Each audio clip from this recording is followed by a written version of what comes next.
14 वर्ष पर मिलिला हजिला पुओ घरे देखा मिलिला खुशीर माहौल।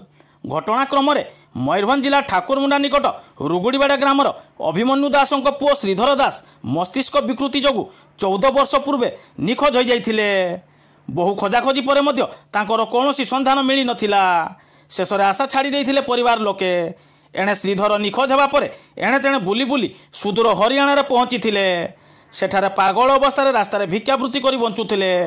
अक्टोबर 2023 मसीह हरियाणा राज्य फरीदाबाद जिला लेहंडोला ग्राम पंचायत सरपंच अजब सिंह को नजर में पड़ते श्रीधर। से निजर मानविकता देखाई श्रीधर को रास्तार उद्धार करी तार दाढ़ी चुटी काटिबा सह ताकू सफा कराइथिले।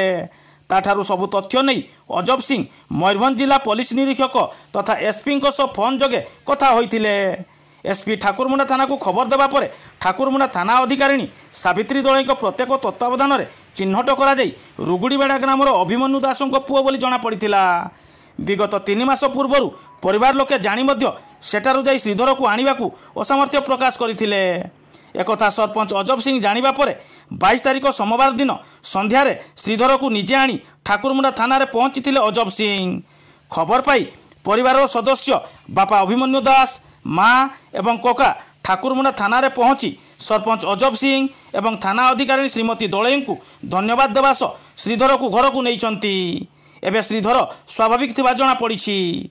सरपंच अजब सिंह को एई महान कार्य पई ठाकुरमुंडा ब्लॉक अंचलर समस्ते तांको धन्यवाद देवा सह विभिन्न महलरू प्रशंसार सुओ छुटिछि। मयूरभंज ठाकुरमुंडारू शेख राजू को रिपोर्ट एसआर न्यूज एक्सप्रेस।